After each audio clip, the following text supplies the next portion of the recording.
বিশেষ জোর দেওয়া হয়েছে এই বাজেটে। নারীর ক্ষমতায়ন ও আর্থিক ক্ষেত্রে তাদের অধিক অংশগ্রহণ নিশ্চিত করতে অন্নপূর্ণা যোজনা চালু হয়েছে। এই স্কিমে পশ্চিমবঙ্গে বসবাসকারী 25 থেকে 60 বছর বয়সী যোগ্য মহিলাদের জন্য মাসে 3000 করে আর্থিক সহায়তা দেয়া সুনিশ্চিত করা হচ্ছে।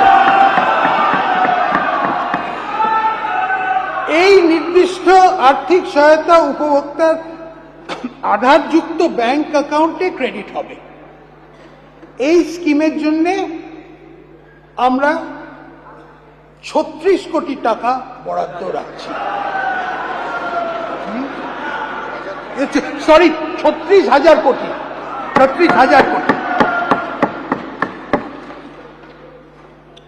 উচ্চশিক্ষায় ছাত্রীদের ড্রপ আউটের হার কমাতে সরকারি ও সরকারি পোষিত মানে গভর্নমেন্ট আর গভর্নমেন্ট এডেড কলেজের অবিবাহিত ছাত্রীদের এককালীন 50,000 টাকা সহায়তা দেওয়া হবে।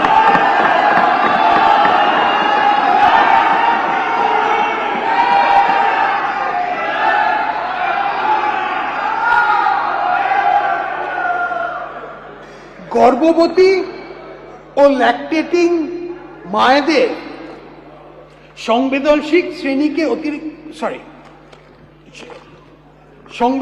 শ্রেণীকে অতিরিক্ত আর্থিক সহায়তা দিতে আমি প্রধানমন্ত্রী মাতৃবন্দনা যোজনার আর্থিক সাহায্য সহ মোট 21,000 টাকার আর্থিক সহায়তা ঘোষণা করছি।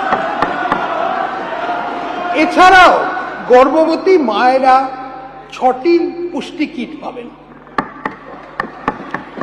রাজ্য সরকার এই রাজ্যের মহিলা যাত্রীদের জন্য একটি ভাড়া মকুমের স্কিম এনেছে। 1 জুন 2026 থেকে রাজ্য সরকার পরিচালিত বাসে পশ্চিমবঙ্গ বসবাসকারী সকল মহিলাকে বিনামূল্যে পরিবহনের সুযোগ দেওয়া হচ্ছে। এই জন্যে আমরা 550 কোটি টাকা বরাদ্দ করছি। এই উদ্দেশ্যেই শীঘ্রই একটা পিঙ্ক কার্ড চালু করা হবে। আমরা প্রতিটি মহকুমাতে অন্তত একটি করে মহিলা থানা ও প্রতি থানায় নারী সহায়তা ডেস্ক স্থাপন করব। শহরের ব্যস্ত এলাকা ও সর্বসাধারণের ব্যবহারের স্থানে টহল দেওয়ার জন্য মহিলা পুলিশ অফিসারদের দিয়ে দুর্গা সুরক্ষা স্কোয়াড গঠন করা হবে। উপরম্বু রাজ্য রিজার্ভ পুলিশ ফোর্সে মাতঙ্গিনী হাজরা ও রানী শিরোমণির নামে 2টি সম্পূর্ণ মহিলা ব্যাটালিয়ন স্থাপন করা হবে। অঙ্গনওয়াড়ি কর্মীদের এবং অঙ্গনওয়াড়ি সহায়িকাদের 6 বছরের নিচে শিশু, গর্ভবতী ও স্তন্যদায়ী মাদের পুষ্টির মাত্রা বাড়াতে প্রচুর অবদান রেখেছেন। আশা কর্মীরা প্রাথমিক স্তরে স্বাস্থ্য পরিষেবাকে মানুষের দরজায় পৌঁছে দিতে সাহায্য করেছেন। এই সকল কর্মচারীদের গুরুত্বপূর্ণ পরিষেবাকে স্বীকৃতি দিতে আমি তাদের মাসিক সম্মানিক 5,000 টাকা দেব।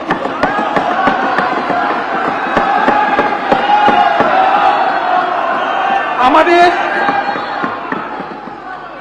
আদিবাসী সম্প্রদায়ের জন্য শিক্ষার সুযোগ বৃদ্ধি করতে আমাদের সরকার ঝাড়গ্রামে আনুমানিক 150 কোটি টাকা ব্যয়ে সমস্ত আধুনিক সুবিধাযুক্ত একটি আদিবাসী বিশ্ববিদ্যালয় ট্রাইবাল ইউনিভার্সিটি স্থাপন করার প্রস্তাব করছে। এই জন্যে এই আর্থিক বছরের জন্য আমরা 10 কোটি টাকা বরাদ্দ করছি।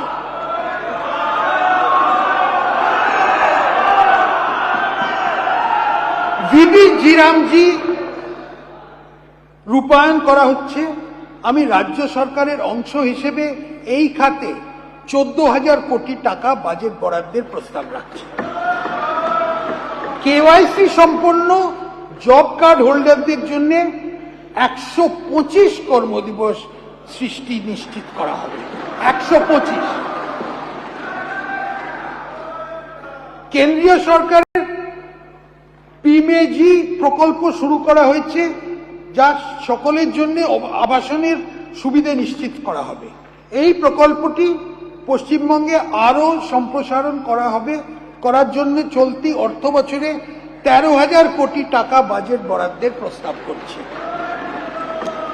এই অর্থবর্ষে 25 লক্ষ নতুন বেনিফিশিয়ারিকে বাসস্থান দেয়া হবে। আমি একটি চা শ্রমিক ইউনিয়ন বোর্ড, টি ওয়ার্কার্স ডেভেলপমেন্ট বোর্ড প্রতিষ্ঠার প্রস্তাব করছি। এই বোর্ডটি চা বাগান শ্রমিকের বিভিন্ন কল্যাণমূলক প্রকল্প তত্ত্বাবধান করবে। রাজ্য সরকার ভারত সরকারের সাহায্যে পিএম চা শ্রমিক প্রোৎসাহন যোজনা চালু করবে। এবার একটা দার্জিলিং এর জন্য একটু ইংরেজিতে বলে দিচ্ছি।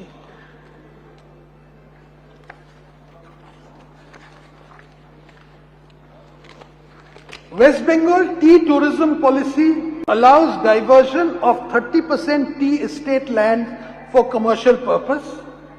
Concerns have been raised by tea garden workers and other marginalized groups living in tea garden areas against this policy on account of environmental issues.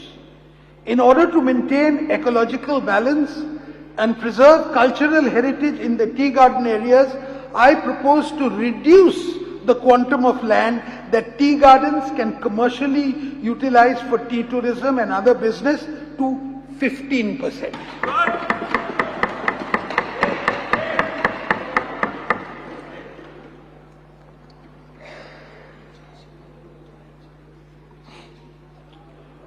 শহরাঞ্চলে 4টি মা আহার কেন্দ্র চালু করা হয়েছে। এগুলোতে ডিম, মাছ, সবজি দিয়ে তৈরি সুষম পুষ্টিকর খাবার প্রতি বেলায় জনপ্রতি 5 টাকায় দেয়া হচ্ছে। ভবিষ্যতে আরো 210 এমন কেন্দ্র চালু করা হবে। বয়স্ক, বিধবা এবং বিশেষভাবে সক্ষম নাগরিকদের হলেন সমাজের সবচেয়ে বেশি অসুরক্ষিত। এদের মাসিক পেনশন 500 টাকা বাড়ানো প্রস্তাব আমি করছি।